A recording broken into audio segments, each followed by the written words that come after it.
Hello Fear Seekers, and welcome back to the channel. Today, we're going to be diving into some disturbing, creepy stories to keep you up at night. So sit back, put away any ideas of sleep, and get ready to ferment your fears.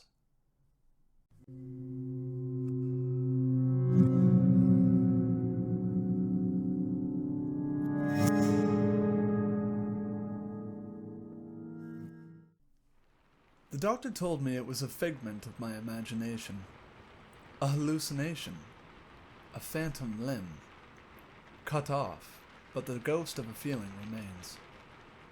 The doctor tutted and prescribed me a different pill. I've lost count of how many pills I've tried. There was the yellow one, and the red and white capsule, and the green one. They have succeeded in giving me incontinence, nausea, and hair loss, but they haven't taken my girl away. My doctor told me to talk about it, tell people. Who the hell am I supposed to tell something like this? My last friends abandoned me when Sylvia left. It's late here. It's just me and no sleep. Where to start when there is so much to tell? At the beginning, I suppose. It's always a good place. We thought we'd had it made when we moved into the suburbs. We had well-paying jobs. Fluke or competence had saved us when the waves of cuts hit around 2010. For once in our lives, money wasn't a problem. 8 years earlier, we had Annabelle. Belle for short. She was our little angel. Parents out there will know. A child shifts the center of gravity of your life. The move was good for her. Good for us. Away from the hustle and danger of the city. Busy streets, missing children, the sticky hands and staring eyes of sexual predators. It wasn't the house of our dreams, but it was close enough. A lawn for the balmy summer months.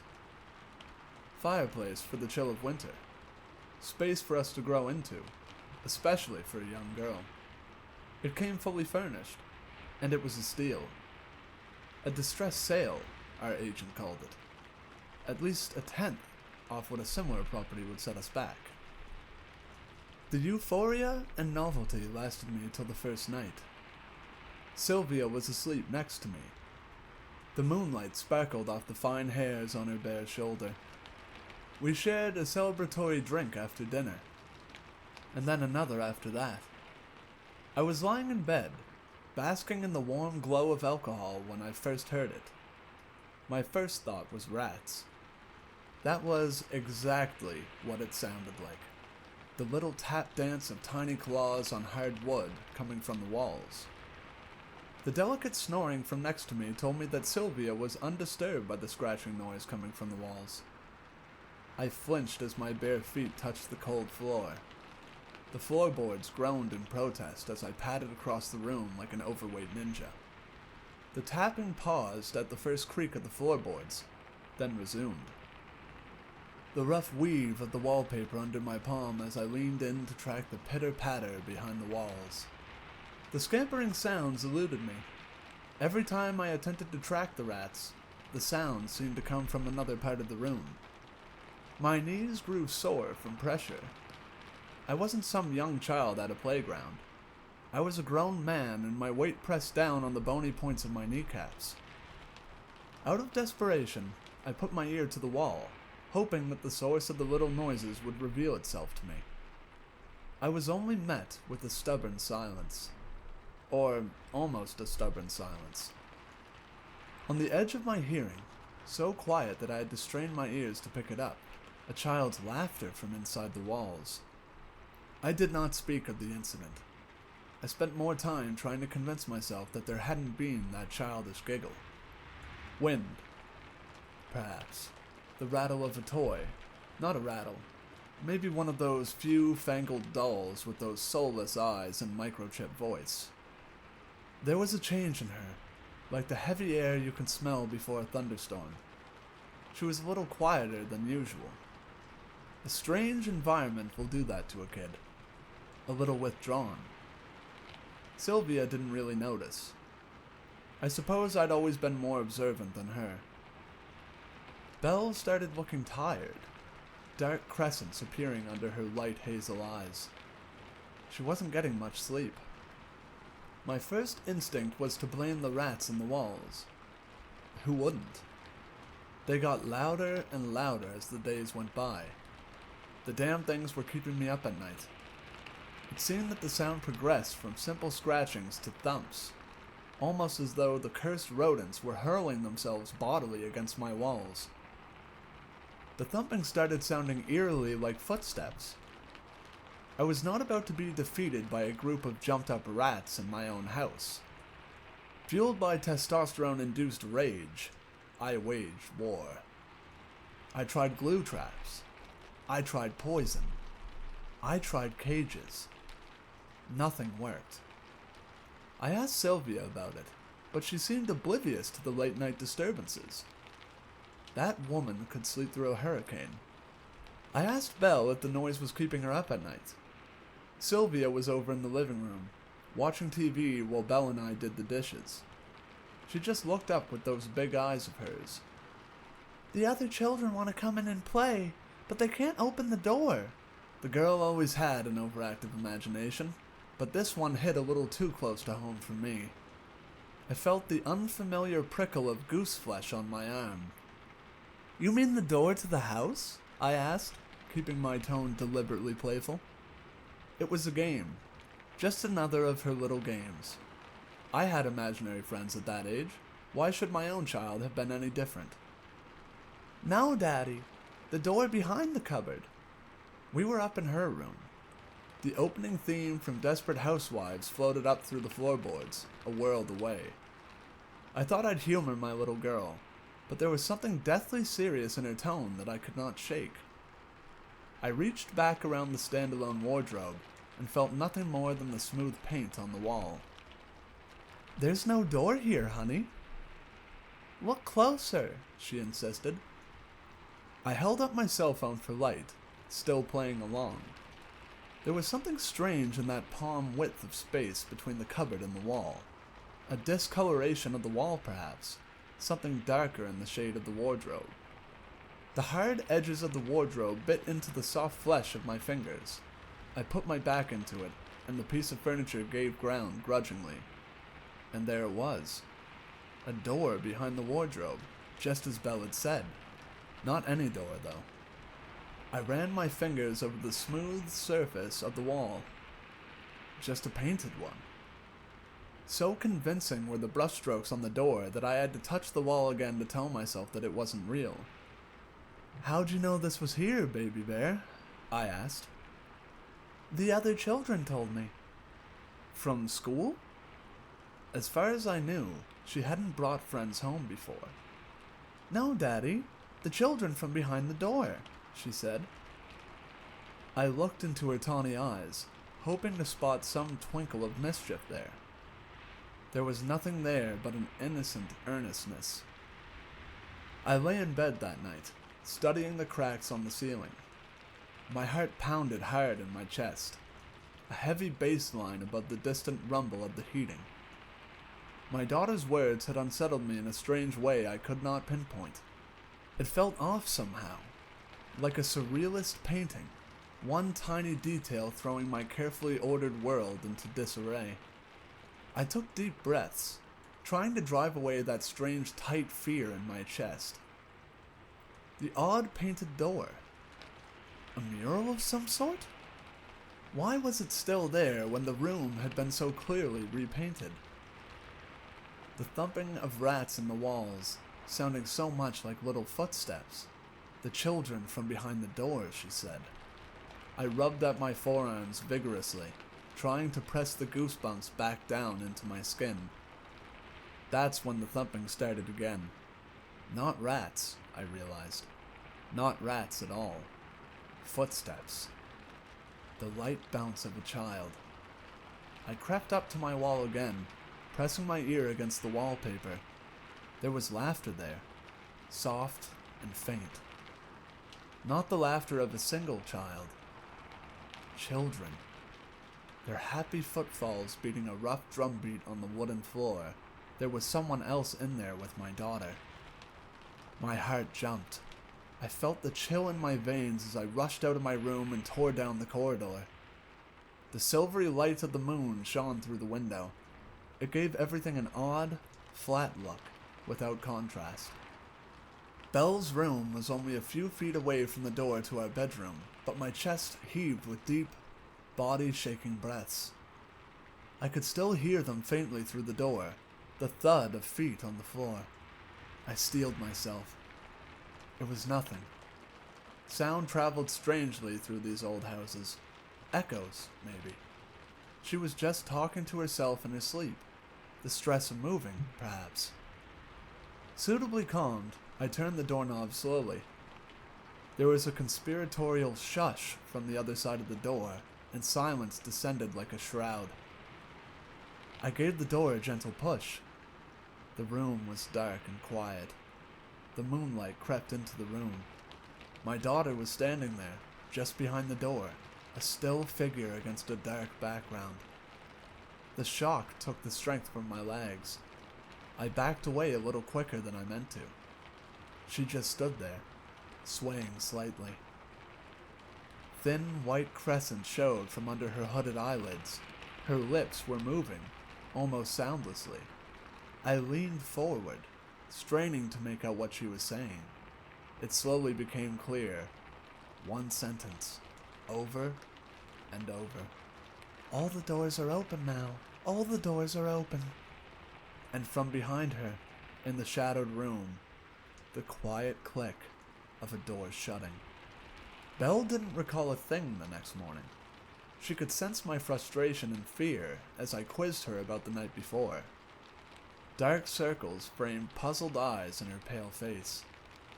She hadn't slept well last night either. Sylvia took her to school. I hadn't broached the topic with Sylvia yet. There was still some time before I had to leave for the office. I crept back to my daughter's room, feeling like a thief in my own empty house. I stood in front of that strange painted door for the second time in as many days. I ran my fingers around its edges, remembering the strange sound of the door shutting from the night before. Its edges were wholly contiguous with the wall. I pulled the wardrobe out further, putting my entire frame between the wardrobe and the door and leaning into it. There was no give, no yielding of the door. It was just painted over a wall as solid as any other. I was about to go when I heard an unfamiliar rasp under my foot. The floor was gritty with some kind of dust. I knelt down and pinched some of the dust between two fingers. All the doors are open now. My daughter's dreamy voice in my ear, my memory of it so sharp that it seemed that she was right there whispering it. How odd it was, for the dust to be pink. Of course it would be. It wasn't dust at all. It was paint. Paint from the wall. Things didn't get better. The gambling footsteps continued at night, unabated.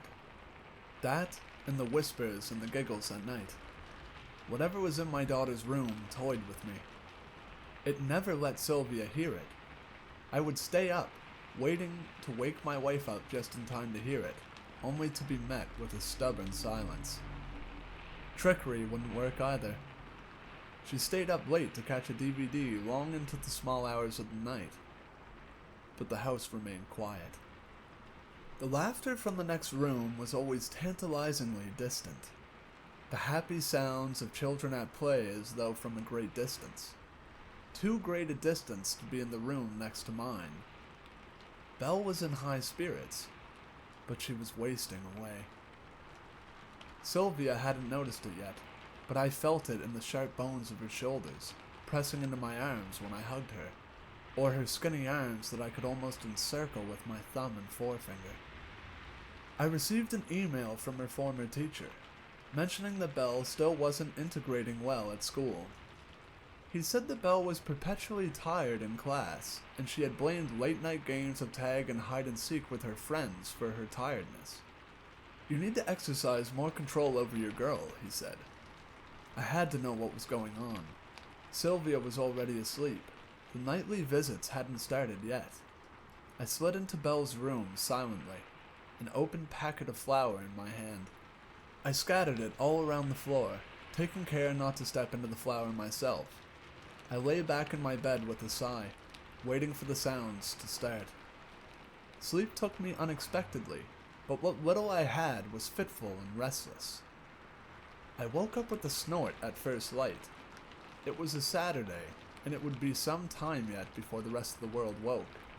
I stretched under the covers, my back popping satisfyingly.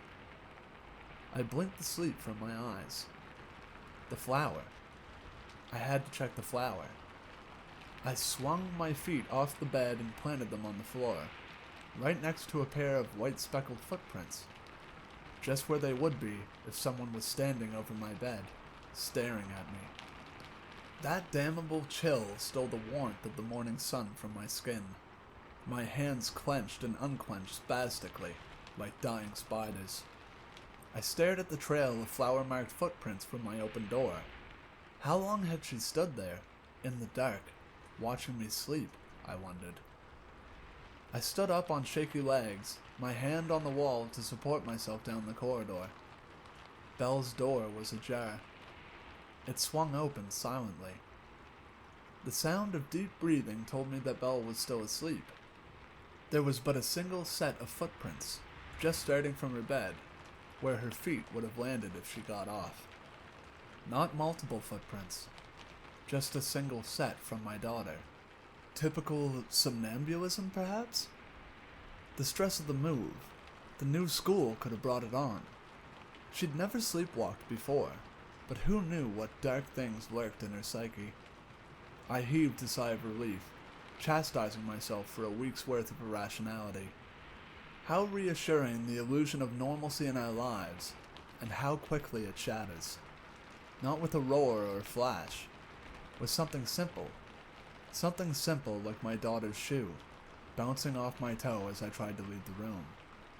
Flipping once, twice, and coming to rest next to a hollow in the flour on the floor. The size, the shoe, the prints. It didn't fit. It didn't match. Whatever had gotten off the bed had stood next to me the night before. It wasn't Belle. After that cruel prank, the noises at night returned unabated. The strangeness started to leak. The night was no longer its sole province. I was waiting for Belle outside the upstairs toilet another Saturday morning, when I heard the familiar taunting voices start up over the sound of the shower. A chorus of children's voices, saying something with a strange cadence, a chant almost. "Stay," they seemed to say. "Stay, stay, stay." They were in there. There was no way for them to escape. I found the door unlocked.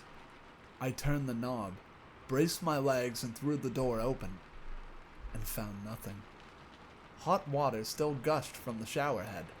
Steam billowed out into the cooler air of the corridor. No one was there. I'd seen her go in. I would have wagered my life on it. And yet, she was gone. The giggling started again, coming down the corridor, mocking. Her room. I bolted down the corridor. I found her there, a towel wrapped around her bare body, staring at me with cold mirth from her bed. Her dripping hair had left a trail of water on the wooden floor, a trail which led to the wall with the painted door.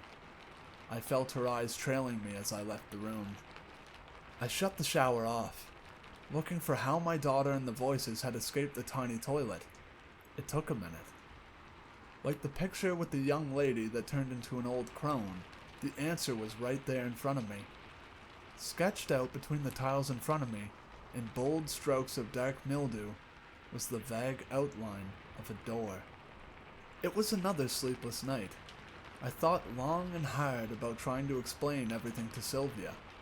It sounded crazy. There were doors in the walls, doors that our daughter had walked through. Doors that let in something strange into our house. Something that wanted her to stay. The thought lingered in the back of my head like a suppurative scab, itchy and red and raw. Sleep would not come easy. I was contemplating a little chemical assistance to aid me along my way when I grew aware of a soft, sliding sound. Movement caught my eye. I saw a slim figure slowly shuffle by the door to our bedroom. "Belle!" I called out to her softly. She didn't break step, and what a step it was. A stiff-armed and stiff-legged march down the corridor, her feet scraping over the wooden floor. "Belle!" I called out, a little louder. There was no response. I got out of bed and tiptoed to the door. The door to the toilet clicked shut softly. I followed. The lights revealed an empty corridor. The toilet door yielded with a squeak of complaint. The silence was thick and cloying. It seemed that no sound would carry through the air. The light clicked to life in the toilet. Shadows leapt and danced with its first few flickers. The shower curtain swayed. The draft I had let in when I opened the door, I told myself. It did not help. I chided myself for my childish fears, but the flutter in my gut remained. I yanked the curtain aside roughly, my other hand balled into a fist to protect myself. From what? My daughter? Nothing awaited me on the other side of the curtain. Nothing but that strange outline of a door, etched out on the tiles. I heaved a sigh of relief.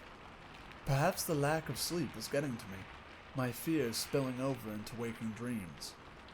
The calm was short-lived. I heard another door slam shut, downstairs. A series of childish titters carried up through the floorboards. I bolted downstairs. Again, the lights revealed nothing. Almost nothing. The huge throw rug that had come with the furnished house had been tossed aside. There, hidden under it, was another door, scratched into the parquet flooring. I felt sick to my stomach, thinking of the days we'd spent on the couch, with our feet on that hideous thing. I ran my fingers around the thin grooves of the scratch marks. The door felt cool to the touch, cooler than the surrounding wood. The same feel of a front door, guarding against the winter chill. Whatever it was that the door guarded against, it was cold. Very cold. The laughter started again. Taunting, mocking. I heard the creak of my daughter's footsteps on the stairs to the basement. The light of the living room seemed to shy away from the depths of the basement. I could make out Belle's outline, just where the light of the living room met the darkness of the basement. The light switch was at the foot of the stairs. The steps sang under my weight. Belle didn't turn around. I reached out to grab her shoulder. Her bony shoulder was ice cold. I pulled her towards me. I could just nearly see her face. Something blotted out the light. I blinked at the silhouette at the top of the staircase. "Daddy, why are all the lights on?" Belle's voice. Oh God. Belle was at the top of the stairs. I felt the light caress of fingers on my hand. The girl in front of me. Her fingers on mine. Her voice was a hoarse whisper, as though forced from a throat long turned to dust. "She's ours now." She giggled and twisted away from my grasp, vanishing into the dark. The dark space under the house suddenly filled with the pitter-patter of feet on the dusty floor. 2 pairs, 3, until it seemed that an entire legion of light feet were dancing across the floor. The sound was deafening in that confined space. I reached forward and thumbed the light switch, only to be greeted by silence and the slowly settling dust. Something was wrong with the wall again. I already knew what to expect. With the sweep of my hand, I cleared the dust from the wall. Just as I expected, another door. This one, a huge set of double doors, painted on the wall with garish colors. Just before I left the basement, I saw the clean circles on the floor where the opening door had swept the dust away. We had to go. There was something dark in the house. Something wholly unnatural about those strange painted doors. I sprinted up the stairs. "Grab some clothes," I told Belle as I passed her. I did not stop to see if there was a shred of understanding in her blank eyes. She turned and followed me silently up the stairs. I shook Sylvia awake roughly. 4 weeks to the day we moved in, and we were fleeing our own home. She blinked the sleep from her eyes. In hushed tones, I tried to explain the situation to her. The painted doors, the sounds of the children, the danger we were all in. Her expression slowly changed from sleepy bewilderment to one of disbelief, and finally, annoyance. She told me that I was overreacting, that the stress of the move and our job was taking its toll on me. We would talk about it in the morning, she said, get help from a doctor if we needed to. I grew increasingly agitated at her apathy. I begged her to humor me, for just one night, for our family to shift to a motel for a single evening. Our conversation grew heated. All this was cut short when Belle reappeared at our doorway. Her hair was wild, her eyes burning with some inner fire. "You should go now. All the doors are closing soon. I must stay with them." Her voice was toneless, the flat delivery of an atheist reciting a litany. Sylvia gaped. Having her daughter acting as strangely as her husband tipped her over the edge. Weeping, she rushed forward and held Belle close to her. "You're not going anywhere. This isn't real. Daddy's sick. He made you sick too. You and I will get away from here. Get away from Daddy." Those words felt like physical blows. I felt sick. My wife started pulling at Belle's hand, trying to move her. Belle stood fast, and there was nothing my wife, with her advantages in strength and weight, could do to shift her an inch. Sensing their prey about to evade them, the things in the house grew restless. Our room filled with the sound of feet on the floor, the sound of little feet running up and down the corridors. With a squeak, Sylvia pulled the door shut and leaned against it. The door shuddered on its hinges as unseen things flung themselves against it. Unsuccessful, the house grew silent. Sylvia stared at the doorknob. I shook my head, stepping off the bed.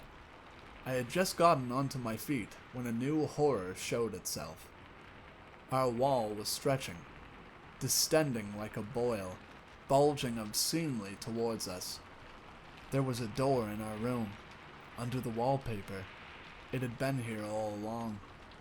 Sylvia began to sob, big, hiccuping sobs of fear. We heard the tearing sound of the glue ripping off the walls. The blister on the wall took shape. I saw the hard edge of the door pressing, straining against the wallpaper. And behind that, the sharp points of fingers pressing outwards. Many, many pairs of hands. And then, a rip. A pale finger burst through the thick wallpaper. It hooked downwards and began to tear at the fabric. Sylvia and I were transfixed by the sight, paralyzed by fear. Sylvia screamed as Belle tore herself free from her mother's grasp. Belle took a step forward and placed her hand on the light switch. In that moment, I saw my daughter again, for the last time. Her eyes sparkled with tears. "Don't look. You don't want to see them. I love you." With the flick of her wrist, she plunged the room into total darkness. The sound of the wallpaper ripping was very loud. The temperature in the room fell. It felt larger somehow, that we weren't in the bedroom of our home anymore, but in some vast and empty space.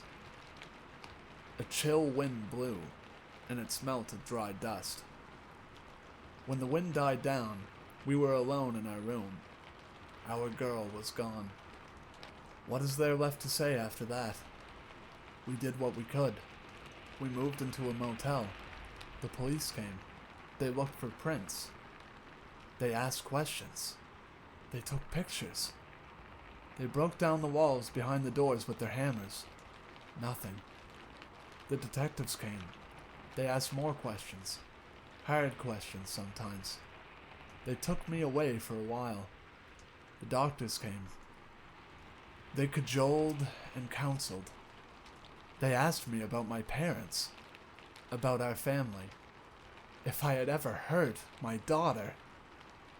The doctors found nothing wrong with me. The cops found nothing in my house. The detectives found nothing false in our story. They let me go. Sylvia and I stayed with her parents for a month. Belle's disappearance ripped a hole in our lives. We tried. Some things just don't heal right. Others don't heal at all. Things weren't the same. The split was amicable. We just drifted. No arguments. No fights. Just a slow death of the love that had once bound us. And what then? I came back here. There was nowhere else I could go. The first night was the hardest. The bedroom was out of the question. I spent the first night on the couch, hugging a bottle of Jack. It was midnight when the laughter woke me. They were still there in the house. Through the tinkling of the laughter, I could pick out a singular voice. A father never forgets the voice of his child. The doors were gone, but they were still there. She was still there.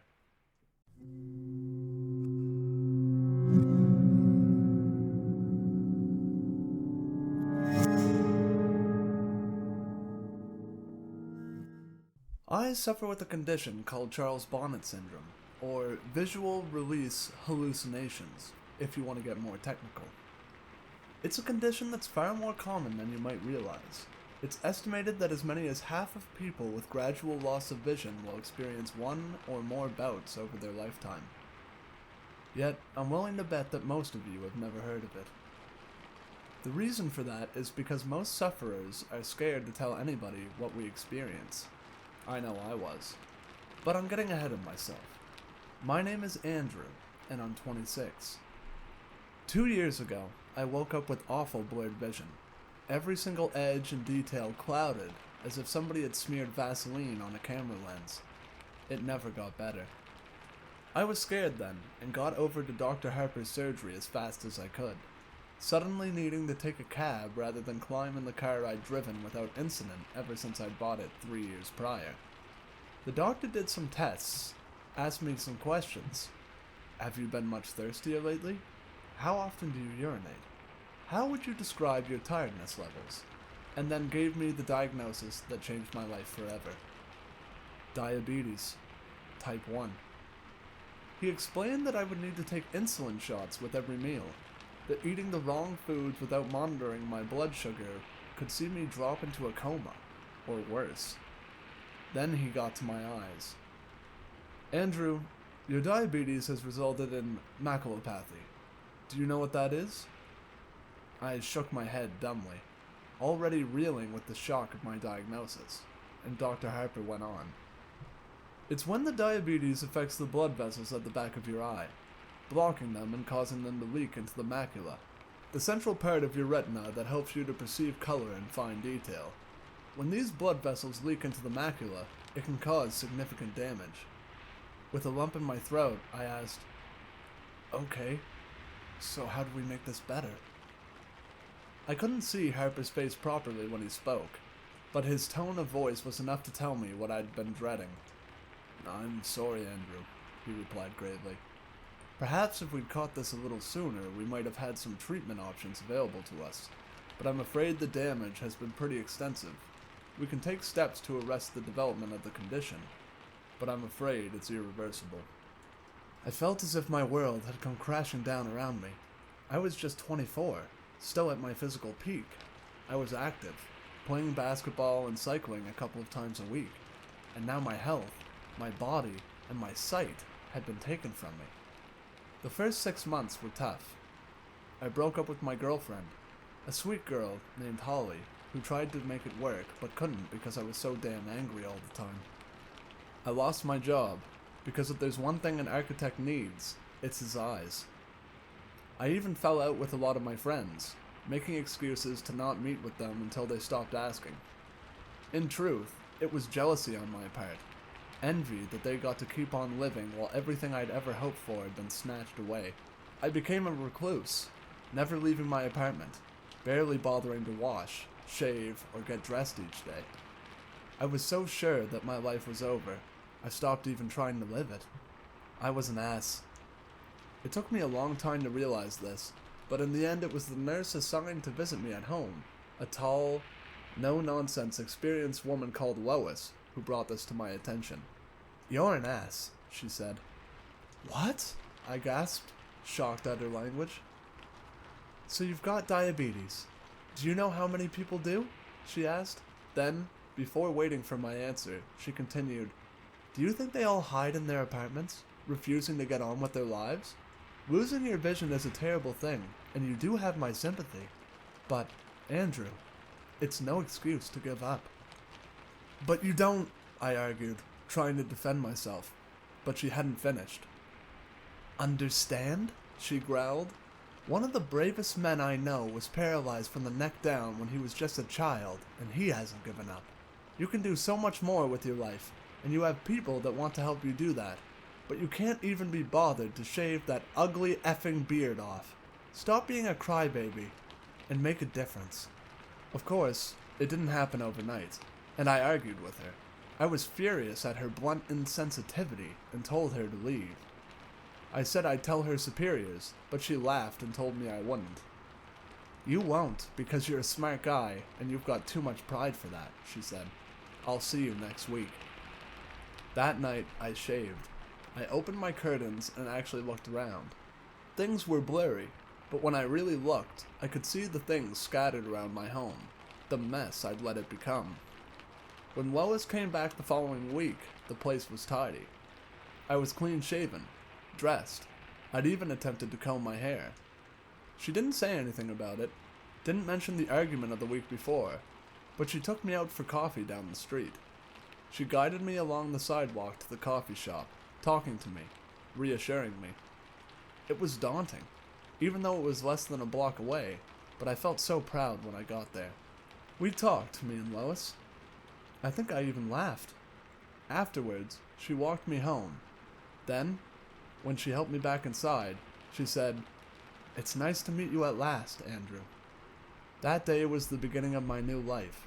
I moved to a new apartment, a ground floor place, and joined a group of other young people with visual impairments. I made friends. I got out, every day, even if it was just a short walk, but I made a point of seeing what I could of the world. I bought what I could, but the Sawyers, the old couple that ran the local store, would bring my groceries by once a week. Clark's a gruff old coot, so he refuses to coddle me, and he's told me that he respects me for being like I am, for maintaining my independence, for not giving up. From a guy like him, that's one of the sweetest things I've ever heard. Things were going so well, and then, 1 year ago, it started. I walked into my living room, a mug of coffee in my hand, and I saw a Victorian funeral carriage stood right there on my rug, complete with two huge, proud horses in full livery, adorned with long black plumes in their bridles. They stood perfectly still, while the driver, a small bearded man in period costume and a top hat, fidgeted with the reins and peered at me expectantly. Bizarrely, they were far clearer than the usual blurry shapes that I could see. I damn near peed my pants. I dropped the cup, spilling scalding hot coffee over my bare feet, jumping backwards with a cry of pain and alarm. When I returned my attention to the horses and carriage back in the room, they were gone. In that moment, I wondered if I was going mad. Apparently most of us do, which is understandable. How would you feel if you'd seen the exact same sight in your home? Unless you're Jack the Ripper, I imagine many of you do not have a coach and horses just laying around.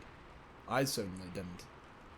Eventually, after much quiet swearing to myself, and more than a little self-delusion, I managed to convince myself that I had not seen what I thought I had, that it was merely a very vivid daydream.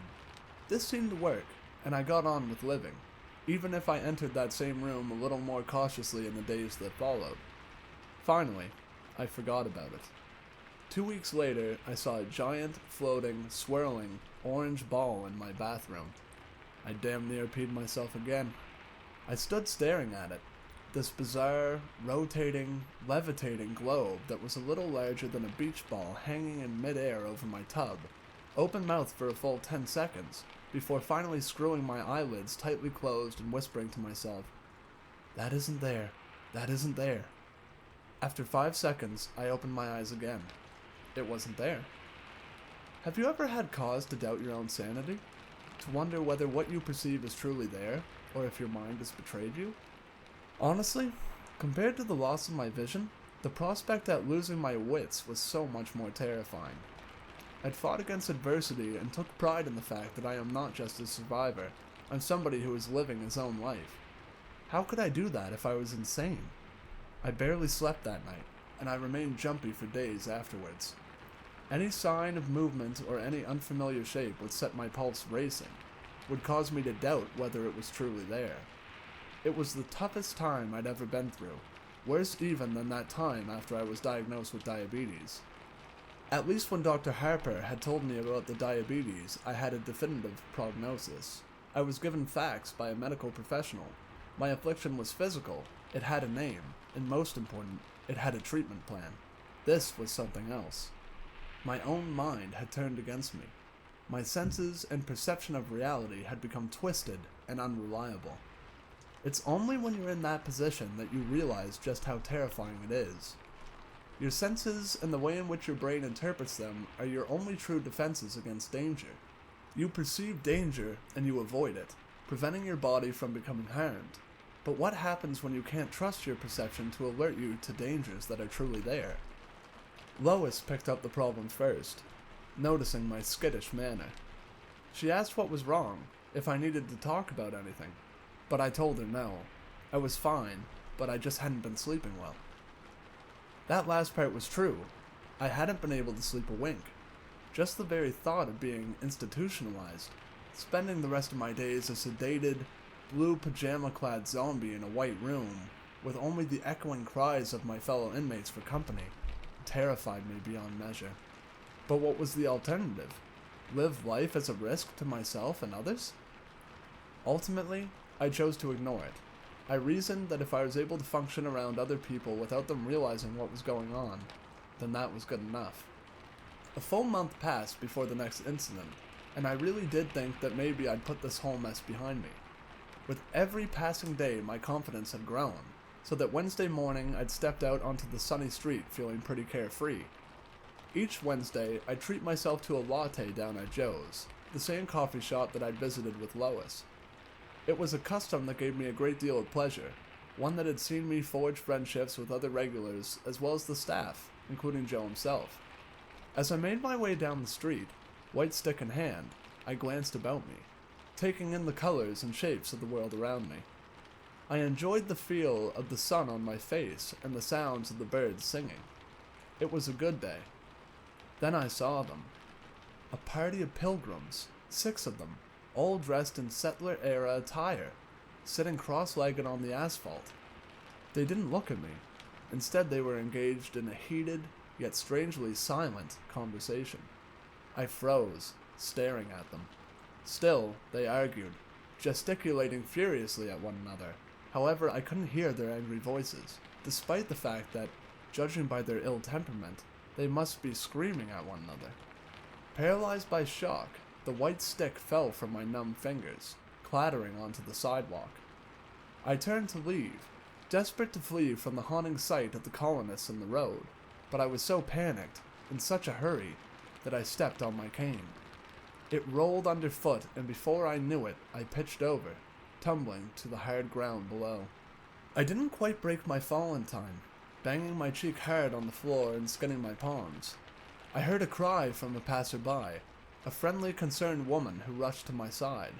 She knelt beside me, helping me up, applying a Kleenex to my throbbing cheek, which she informed me was now bleeding. I tried to tell her that I was okay, there was nothing to worry about, but this good Samaritan insisted on driving me to Dr. Harper's office to get my injuries looked at. Now I think back to it, I'm pretty sure that she knew my obvious distress was nothing to do with the fall. At the time I was embarrassed and angry, but now I realize I owe her a debt of gratitude. Without her intervention, I don't know how much longer this would have gone on before I cracked up and ended up in an asylum after breaking down through sheer stress. Andrew, why don't you tell me what happened? Dr. Harper asked, gently dabbing at my cheek with disinfectant. I explained that I'd just lost my balance, that no harm was done, but I think he saw through my feeble protestations to my underlying agitation. He didn't press, he didn't force the matter, he simply asked what might have caused my clumsiness. Then he asked how I'd been as of late. When I'd finished mumbling my way through the most non-committal answer I could muster, he placed a gentle, reassuring hand on my shoulder. Andrew, he repeated gently, why don't you tell me what happened? I burst into tears. I told him how scared I was, how I'd fought so hard for my independence and now I knew it would be taken from me. He listened patiently, then asked me to tell him why I ever thought that. I paused then, took a deep breath, and thought about it. This was the point of no return, but really, what other option did I have? So, with tears running down my cheeks, I told Dr. Harper everything. I told him about the horse and carriage, the orange globe, and the pilgrims. I told him how I'd been living each day in fear, how I was terrified that I was losing my mind. Dr. Harper thought for a while. Then he said, Andrew, I don't think you are losing your mind. The sense of relief at that moment was so powerful it overwhelmed me, rendering me speechless. You say that even though you've seen these things, you've never heard any noise from them. Have you detected any odors or experienced any other physical sensations, such as touching them? I shook my head no, and he patted my shoulder once again. Andrew, have you ever heard of Charles Bonnet syndrome? He asked. Charles who? I asked, confused by the sudden unexpected turn of conversation. Okay, let me explain, Dr. Harper said kindly. Charles Bonnet was a Swiss naturalist who was born in the 1700s. He discovered a curious condition in his elderly grandfather, who was nearly completely blind due to cataracts. The old man regularly experienced visual hallucinations, including random patterns and even people and places. Sound familiar? Yes, I replied, still confused. Am I suffering from dementia? No, Andrew, not at all, Dr. Harper reassured me. Do you know how perception works? In layman's terms, your eyes take in light via the iris and pupil, which is then processed via the retina and translated into electrical signals which are decoded by the brain, which simply organizes these signals into a recognizable image. With me so far? I nodded, finally starting to understand.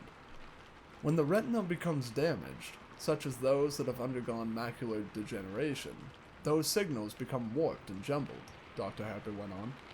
The brain still receives them, so it does its job, translating these distorted signals into an image. It kind of fills in the gaps for you. Sometimes it fills these gaps with colors, patterns, creatures, and places that aren't present. And this is what we call Charles Bonnet syndrome. I nearly wept with relief. So I'm not mad? I cried. Not at all, the doctor replied. This is an entirely physical condition. Your mind is in full working order. If you were suffering any form of mental illness, your delusions wouldn't be limited to just the one sense. You would hear these interlopers, smell them, even feel them.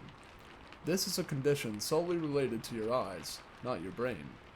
As I left Dr. Harper's office, I felt as if a weight had been lifted from my shoulders. Sure, my vision was still an issue, but now I knew it was only a problem with my eyes, not my mind. I knew I could handle the situation. I was ready to face the world again. Since then, I've seen plenty of weird visions. I saw a huge waterfall in the park, complete with a hazy mist and butterflies flitting about it. I saw a Native American warrior, complete with a huge feather headdress, sitting at a stool at the counter in the coffee shop. I saw an intricate and quite impossible structure of scaffolding crisscrossing the entire front of my apartment block. Hell, on the 4th of July last year, I even saw a great swooping green dragon in the sky, twisting and cavorting through the air overhead. All looked utterly and completely real, yet now I knew they were simply tricks of the eye. They were no longer disturbing. In fact, I actually came to quite enjoy them, even looking at them as unique and entertaining little shows of works of art that existed purely for my pleasure and nobody else's. I came to welcome them. Then, a month ago, I saw her. It was nighttime. It's always nighttime when I see her, and I was just getting ready for bed. I walked into the kitchen to get myself a glass of water, and actually cried out in alarm when I spotted the figure in the corner.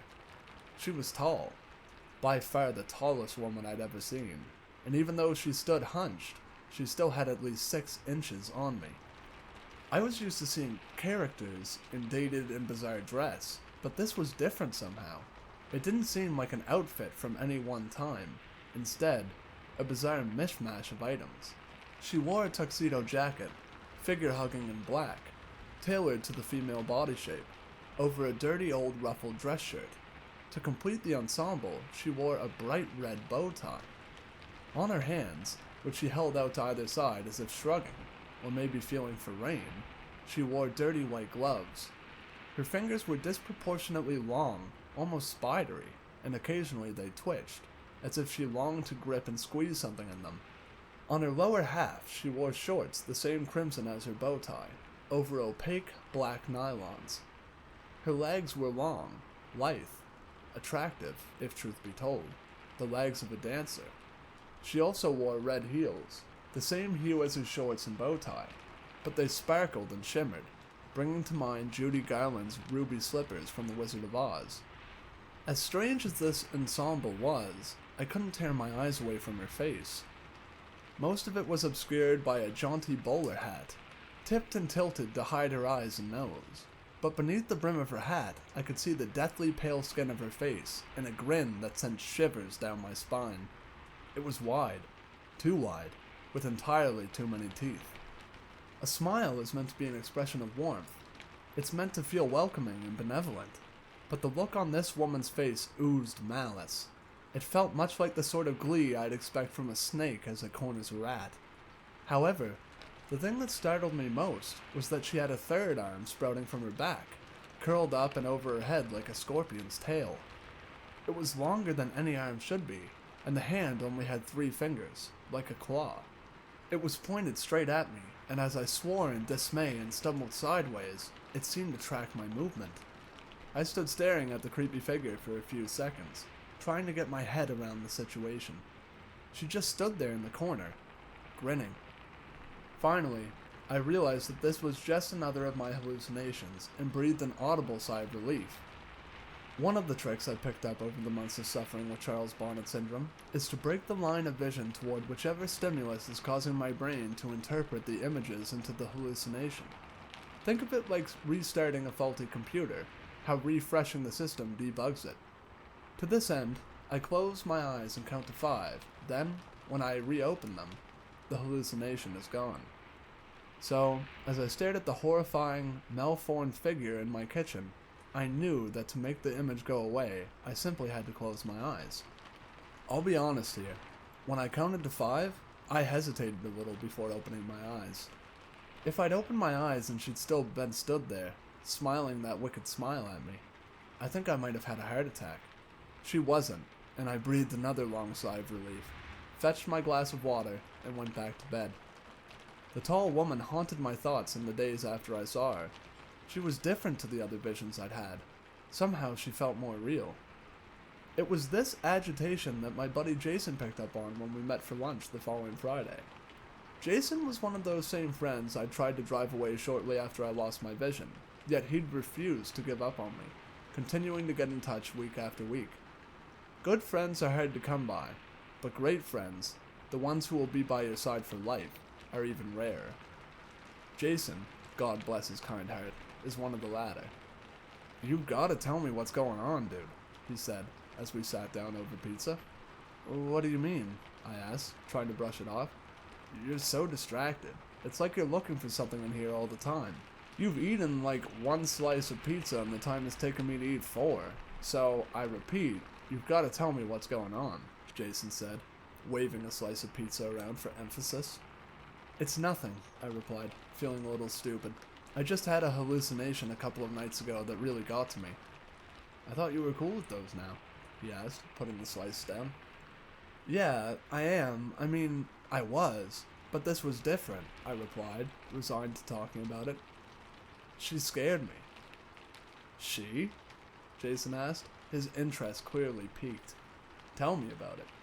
So I did. I described the tall woman and how she'd appeared to me. I explained that unlike any of my other hallucinations, she felt more real, and that she was the first to feature such a weird and unsettling mutation.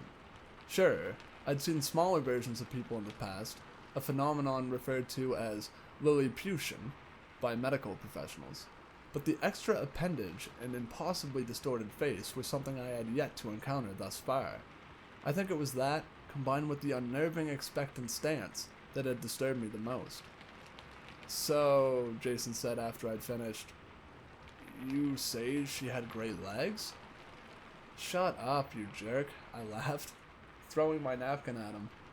No, seriously, I get it, man, Jason replied, passing the napkin back to me. If I walked into a room and a giant mutant was waiting for me, it'd scare the crap out of me too.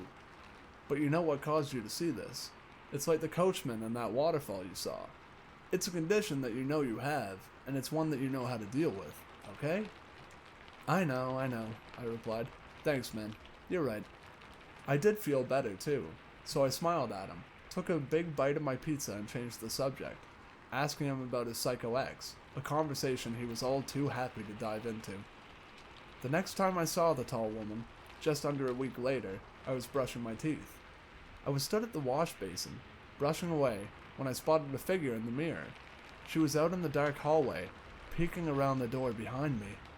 That same sinister grin I'd seen before stretched her narrow face into a distorted grimace.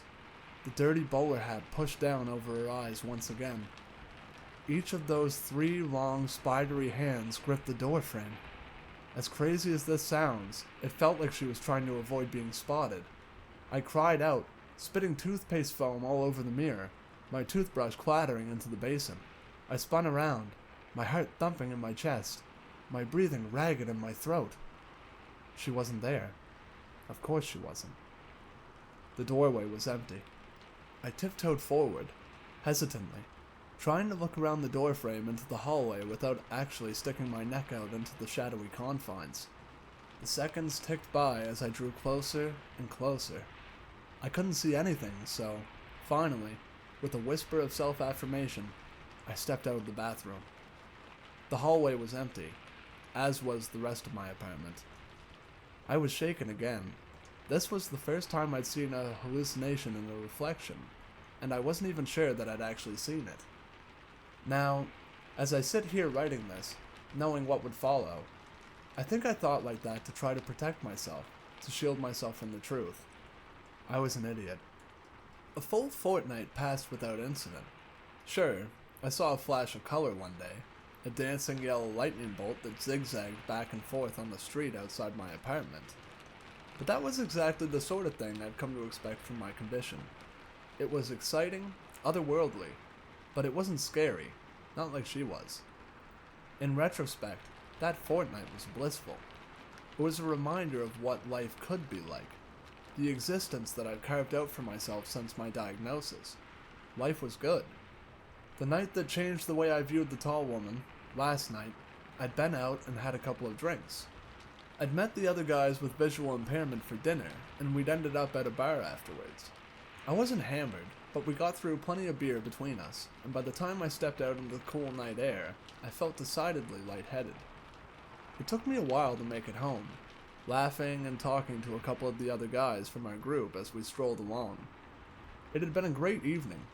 It's probably the last truly good one I'll ever have. I bid the other guys good night and, fumbling with my key, let myself in. With swaying steps, I strolled into my hallway, slamming the door a little too loudly behind me. I took off my jacket, hung it on the hook by the door, then hit the light switch. She was waiting at the end of the hallway, all 3 hands held aloft into claws, reaching for me, that same maddening, malevolent grin on her pale face. I swore again, louder than ever, actually jumping back a step, recoiling from the impossibly tall and terrifying figure lying in wait in my own home. The tall woman didn't move. She just stood there, staring and smiling at me. I stared back, but I sure as hell didn't smile. Jesus, I muttered under my breath. You know how you can feel a little paranoid after a few beers? That feeling of non-specific post-alcohol dread? Imagine that combined with a giant grinning mutant woman suddenly appearing in your home. Suffice it to say, it was very, very, very uncool. I don't need this, I sighed and closed my eyes. 1, 2, 3, 4, 5. When I opened my eyes, her face was just a foot from my own, grinning wider than ever. She dashed the length of the hallway and was now stood so close that her long, grasping arms were on either side of me, her fingers twitching and clawing at the air around my face. I could see her chest heaving, as if she were actually laughing silently at my attempts to dismiss her, as if the thought that I could ever be free of her was amusing. I screamed, a full-bodied shriek of terror, and actually dropped to my knees, covering my head as if to fend off an unexpected blow. It never came. Finally, I lowered my hands, gasping for breath, shaking. The hallway was empty, the tall woman nowhere to be seen. I stayed there, on my knees, for a moment, gasping for breath. Then I was on my feet, and I turned and ran, out of the apartment, out of the building, and into the street. I stood there, shivering, terrified beyond reason, without a clue as what I'd do next. Finally, I pulled my phone from my pocket, and I made a phone call. "Hey, Andy, what's up?" Jason asked. "Jason, I need you to come here," I said, sobbing. Jason didn't ask why, didn't complain. Instead, he simply replied, "I'm on my way." Less than 20 minutes later, his car pulled up outside, and he dashed over to the steps outside my building where I was sitting, shivering. He threw his jacket around my shoulders and asked what happened, his voice filled with concern. She's in there," I stammered. "The tall woman. She's back." Okay, he said, gently helping me to my feet. "Come on, man. Let's go in there and check it out." I wish I could say that I was brave when we went inside, but I'd be lying. I cowered behind Jason, one hand on his shoulder as we made our way through my home. Of course, we didn't find a thing. We're talking a giant mutant woman in a poky little one-bedroom apartment. Where the hell was she going to hide? Finally, after we'd checked every single room twice, I had to admit that she was gone. "I'm so sorry, man," I apologized, feeling genuinely stupid. "I got scared and I'm sorry, man." "Hey, forget about it, buddy," Jason said. "So, I'm here now. Where do you keep your booze?" Half a bottle of bourbon later, we were both feeling pretty talkative. "She's, just kind of different, I tried to explain. I get it, he said. "It's like you saw something bad, and you feel bad, and that's bad." He didn't get it. "No, she's different, I explained. "I've never had a repeat hallucination before, and they've never been scary, She's not like the others." "Dude," Jason said, taking another sip of bourbon, "you've got, Charlie Bonnet syndrome, and that makes you see stuff. So," he waved his hands in the air like a magician who just performed a trick. I know, I replied. "No, listen, Andy," he said. "You know it makes you see stuff. It's just your eyes, yeah? You didn't hear anything. You didn't feel anything. This is how that stuff goes. It's your eyes. And I know it's scary, man, but you've been through, hell and high water in your life so far. You're tough. One of the toughest, bravest guys I know. And you can handle some creepy hallucination chick." I laughed. I couldn't help it. "She is a very creepy hallucination chick, though." He laughed, and we both took a drink. That could help," he said, his voice thoughtful. "What? Drinking?" I asked. "No. Well, yes, it does," he giggled. "I mean, demystifying her. You should give her a name, something stupid, so she's not scary." "I've got to say that as much as I like creepy hallucination chick, that's a bit of a mouthful," I laughed. Yeah, I get that, he replied. Suddenly, something he'd said came back to me. How about Helen? I suggested. Helen Highwater. Awesome, he said, then raised his glass. Here's to Helen, buddy. To Helen. I smiled and drained my glass. Jason spent the night on my sofa, mainly because he'd had too much to drink to even think about getting behind the wheel of a vehicle. But honestly, I think the reason he drank so much was so he'd have an excuse to stay and keep an eye on me. I'm glad he did. Knowing that he was there made me feel safer, and I was able to get some sleep. It gave me a sense of security to know that if the strange vision I'd just christened Helen was to appear again, I'd be able to call on him for support. This morning, we both needed support. It feels like a mule kicked me in the head, he groaned when I made my way into the living room. Yep, I replied, my own head thumping. Joe's? Joe's, he replied firmly, and staggered to his feet. As we drank strong black coffee and ate muffins, we didn't talk much. Finally, Jason broke the silence. So, you feel cool now? He asked, his mouth still full of blueberry muffin. I nodded. Yeah, I think so. Not still freaked out about you-know-who? He asked. Helen? I replied with a smile. No, I really don't think I am. I reckon I can handle some creepy hallucination chick. Good, he laughed, giving me a hearty pat on the back. That's cool, man. I bet you can. Now, after a night spent cowering in my bathroom, too scared to go out into the rest of my apartment, I know we were both wrong. About everything. Remember how earlier I told you that the thought of being institutionalized, that the very idea of losing my grasp on reality was the most terrifying thing I could imagine? Now, I'd welcome that, because the alternative is far, far worse. After breakfast, I said goodbye to Jason, and he climbed into his car and drove away. The day passed without incident, and when Lois stopped by this afternoon, she even commented on how upbeat I seemed. You got a lady in your life? She asked casually. I laughed at that, wondered what she'd think if she knew the truth. Yeah, I chuckled, something like that. Good for you, she sniffed. You make sure you treat her right. That tickled me even more, and I had to bite my lip. Sure, I replied.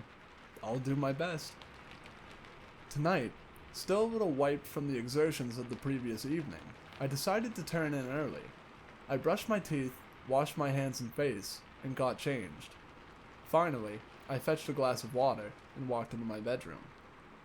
I climbed into bed and instantly felt so relaxed. Within mere seconds, I was ready for sleep. That sudden, overwhelming drowsiness that comes when you've spent a whole day keeping sleep at bay. I decided that resistance was futile and sat up to switch off the light. I nearly didn't see her, but as I reached for the switch, I caught a glimpse of something out of the corner of my eye. My heart leapt into my throat as I turned to the foot of my bed. The tall woman was crouching there, her grinning face staring at me from just beyond my feet. So many teeth. Her long, slender fingers spread out over my blankets, twitching slightly as she gripped the end of the bed. Slowly, excruciatingly so. Her third, misshapen arm came into view over her shoulder, joining her other hands on my bedding. I froze, utterly petrified. I was at a crossroads here, arriving at a pivotal moment that had been coming for some time. She watched me, grinning, as if she was waiting to see what I'd do, cruel amusement flickering across her pale face. But this time, I'd had enough. You don't scare me anymore, I said, my voice filled with defiance and anger. I'm not letting you do this to me. I reached across to the light switch. Good night, Helen, I said triumphantly, then flicked it, plunging the room into darkness. I laid there, a sense of tremendous pride surging through me, and I grinned to myself in my warm, comfortable bed, overjoyed at the emotional victory of overcoming my own fear. And then it happened. The thing that led me here, something that turned my blood to ice water, my bowels to jelly. Good night, Andrew. Her rasping voice hissed from the darkness.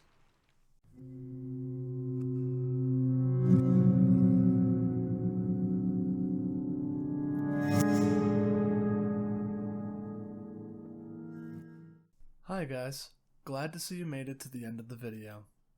I don't know about you, but I'm going to be keeping my eye out for any extra doors that might spring up in my home. Poor Belle, trapped in the house forever. But then again, I suppose her father is too. Alright guys, that just about wraps up the video. Thank you for watching. I hope you enjoyed it. So long, Fear Seekers. I'll see you in the next video.